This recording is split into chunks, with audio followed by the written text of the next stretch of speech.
This is the satellite image they tried to keep classified. It is April 2nd, 2026. A cluster of construction cranes, tunnel boring machines, and military engineering vehicles are visible from orbit on a remote stretch of India's eastern coastline, 50 kilometers south of Visakhapatnam. What you are looking at is the entrance to an underground mountain fortress being carved into the Eastern Ghats, designed to house a fleet of nuclear-armed submarines in tunnels so deep that no satellite, no surveillance drone, and no spy ship can see what goes in or what comes out. For the first time in the history of the Indian Ocean, a nation other than the United States or China is building a concealed nuclear submarine fortress with the capacity to hold 12 nuclear-powered vessels beneath a mountain. Welcome back to World Brief Daily. If you have not subscribed yet, now is the moment.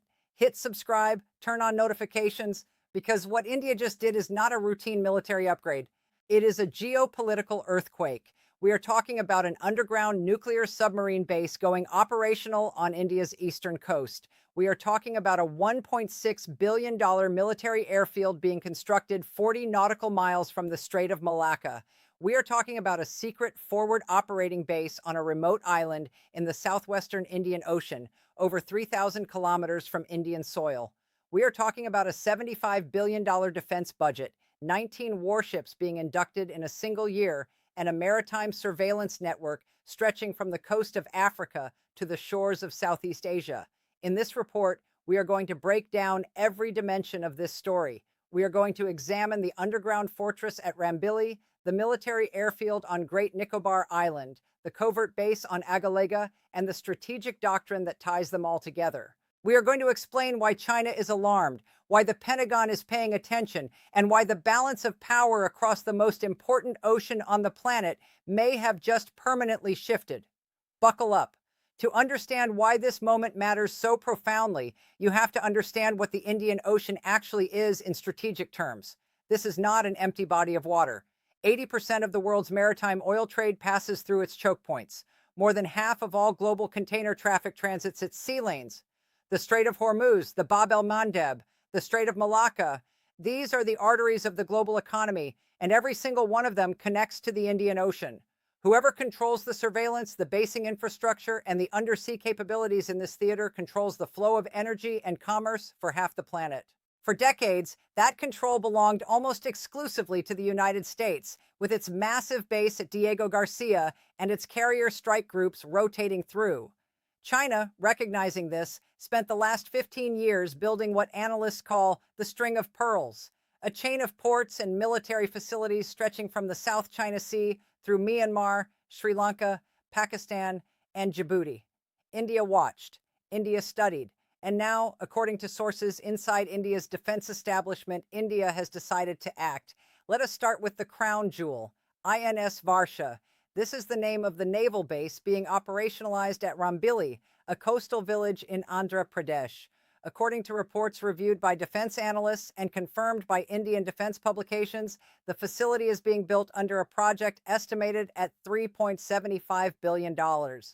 Here is what you need to understand about this base. It is not a conventional port where ships tie up at a pier. It is an underground mountain complex with submarine pens carved into the Eastern Ghats, connected by tunnels to the Bay of Bengal. Nuclear-powered ballistic missile submarines, the Arihant-class SSBNs, will enter and exit this facility without ever surfacing. No satellite can detect them. No aerial surveillance can track them.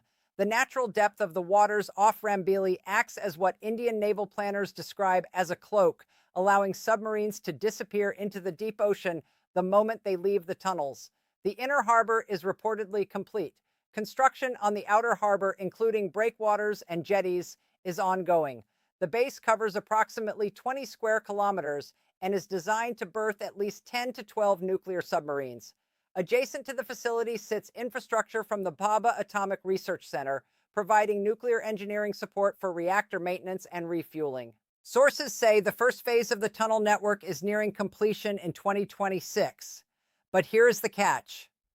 INS Varsha is not just about submarines.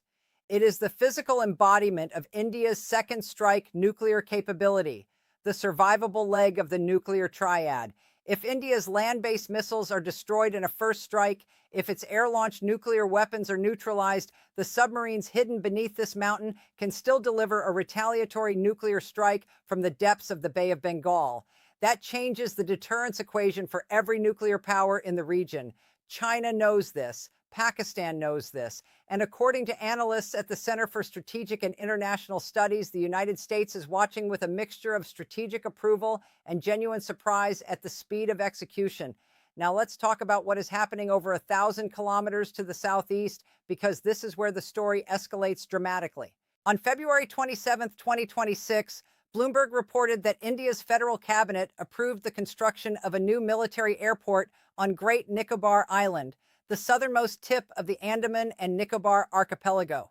The cost, 150 billion rupees, approximately $1.6 billion. The location is extraordinary. Great Nicobar Island sits just 40 nautical miles from the Strait of Malacca, through which more than 96,000 vessels pass every year, an average of over 260 ships per day. This is the single most critical maritime choke point in the Indo-Pacific. Whoever has an airfield within striking distance of the Malacca Strait has leverage over the economic lifeline of China, Japan, South Korea, and every other East Asian economy. And India just put one there. The new airfield will have 2 runways capable of handling large military and civilian aircraft. According to Devendra Kumar Joshi, the top administrator of the island chain and a former chief of Indian naval forces, the first flights are expected to begin within 3 years. Simultaneously, 2 other military airstrips in the archipelago are being upgraded, including the runway at Car Nicobar, which was inaugurated in its modernized form on January 2, 2026, by India's Chief of Defense Staff, General Anil Chauhan. Nobody is talking about what this means in combination. India is not building isolated bases. It is constructing an integrated maritime surveillance and denial network that stretches across the entire Indian Ocean. On the eastern side, INS Varsha provides the nuclear submarine fortress. The Andaman and Nicobar Islands provide the forward air bases, the surveillance platforms, and the choke point control. On the western side, India's Karwar Naval Base under Project Seabird is being expanded to host 50 warships and 40 auxiliary vessels. And then there is the piece that almost no one is discussing: Agalega. Agalega is a pair of tiny islands belonging to Mauritius, located over 1,000 kilometers north of the Mauritian mainland and approximately 3,400 kilometers southwest of India. The population is fewer than 300 people, coconut farmers, fishermen, and now, according to satellite imagery analyzed by the Australian Strategic Policy Institute and reporting by Al Jazeera's investigative unit, what appears to be a fully constructed Indian military facility, a 3,000-meter runway capable of hosting Boeing P-8I Poseidon maritime surveillance aircraft, a deep-water jetty, structures consistent with barracks and communications infrastructure. The total Indian investment is estimated at $250 million, with an additional $680 million in economic assistance pledged to Mauritius in 2025. Both India and Mauritius officially deny the facility is military in nature. But defense analysts are unequivocal. As one researcher at the Australian National University stated, the location is absolutely prime for supporting Indian maritime patrols in the southwestern Indian Ocean, and as a launching pad for operations across the Mozambique Channel and the approaches to the Horn of Africa. India has quietly eliminated the last blind spot in its ocean surveillance network. And here is what makes Agalega so strategically devastating from Beijing's perspective: China's energy imports, the crude oil and liquefied natural gas that fuel the world's second largest economy, flow through the Indian Ocean on tankers that pass within surveillance range of Indian assets at every stage of the journey. From the Strait of Hormuz to the Mozambique Channel to the Malacca Strait, there is no longer a single corridor that China's energy lifeline can transit without Indian eyes watching. That is not an accident. That is architecture. It gets worse for Beijing. Here is what the data shows when you map India's entire Indian Ocean infrastructure together. Listening posts in Oman and Madagascar, coastal surveillance radar networks across the Maldives, Mauritius, and the Seychelles, A logistics access agreement with Singapore's Changi Naval Base, joint exercises with the United States, Japan, Australia, and France. The Mahasagar Maritime Security Vision announced by Prime Minister Modi. And now, the crown jewels, underground nuclear submarine pens, forward air bases at the Malacca Strait, and a surveillance outpost deep in the southwestern Indian Ocean. This is not a single military project. This is a doctrine. India is building a web of denial and surveillance infrastructure that, when complete, will make it extraordinarily difficult for any foreign navy, including China's, to operate in the Indian Ocean without being detected, tracked, and potentially interdicted. Let us be precise about the Chinese problem, because this is where the geopolitical implications become truly enormous. China's People's Liberation Army Navy has been expanding its presence in the Indian Ocean steadily since 2008. By 2017, 8 Chinese warships were regularly deployed in the Indian Ocean at any given time. China established its first overseas military base in Djibouti. It invested in port facilities in Gwadar, Hambantota, and Kyaukpyu. It deployed a Type 093 nuclear attack submarine through the Indian Ocean in 2014, the first such deployment that put New Delhi on strategic alert. It constructed a military surveillance facility on Myanmar's Coco Island near the Malacca Strait, facilitating the entry of Chinese naval vessels into Indian Ocean waters. In 2025, the PLA conducted over 3,700 air incursions into Taiwan's Air Defense Identification Zone and a record 163 naval operations. The focus is shifting. And India's response, as sources inside the Defense Ministry have indicated, is no longer reactive. It is preemptive.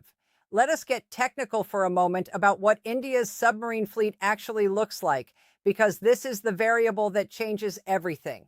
India currently operates 2 nuclear-powered ballistic missile submarines, INS Arihant and INS Arigat, a third, INS Iridaman, displacing approximately 7,000 tons and capable of carrying more K-4 submarine-launched ballistic missiles with a range of 3,500 kilometers, is expected to be commissioned imminently.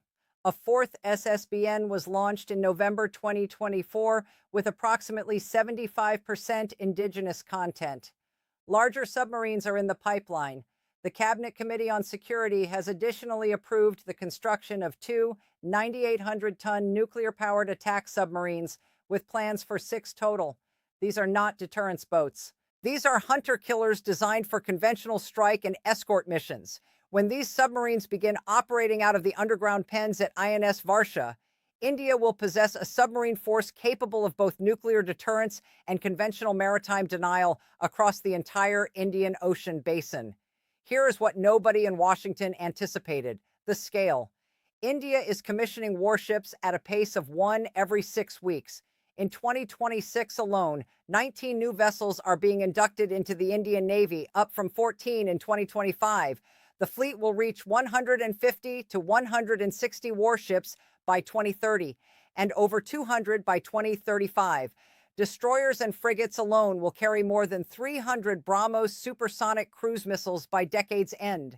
India has ordered 26 Dassault Rafale M fighters for its aircraft carriers. The defense budget stands at $75 billion, backed by foreign reserves of $627 billion. And in July 2025, the Indian Navy commissioned its last warship of foreign origin. Every vessel from this point forward will be built in Indian shipyards. A buyer's navy has become a builder's navy. That transition is not cosmetic. It is structural. It means India's naval expansion is no longer dependent on the willingness of foreign governments to sell weapon systems. It is self-sustaining, and that changes everything about the long-term power balance in the Indian Ocean. The International Fleet Review, held in Visakhapatnam in early 2026, was the most visible display of this new posture. Over 85 ships participated, including 19 foreign warships. Delegations from more than 70 nations attended. Russia sent the Udaloy-class destroyer Marshal Shaposhnikov. Australia sent the frigate HMAS Warramunga. All 4 Quad partners were present. All 10 ASEAN nations were invited. The Philippines sent a naval asset for the first time. The theme was United Through Oceans. But the subtext, visible to every military attaché in attendance, was unmistakable. India was demonstrating that it has the fleet, the infrastructure, and the industrial base to be the dominant naval power in the Indian Ocean.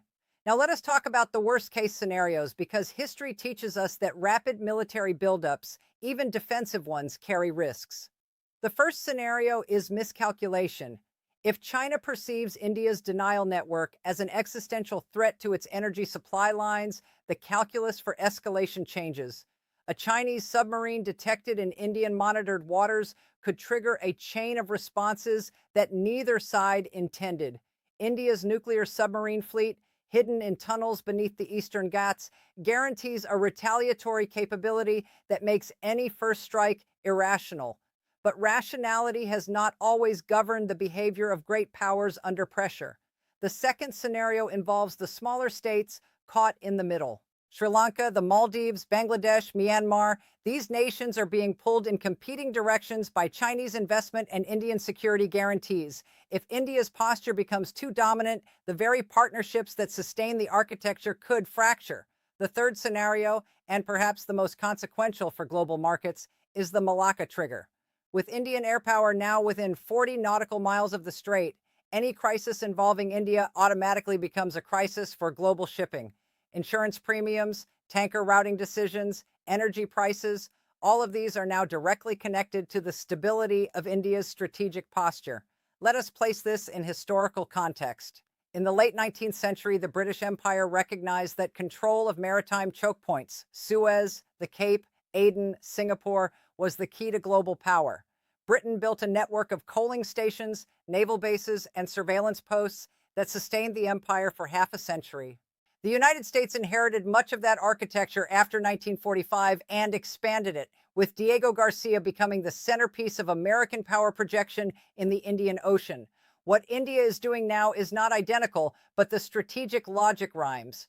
A rising power, geographically positioned at the center of the world's most important maritime theater, is building the infrastructure to ensure that no hostile force can operate freely in waters it considers vital. The difference is speed. Britain's network took decades. America's took a generation.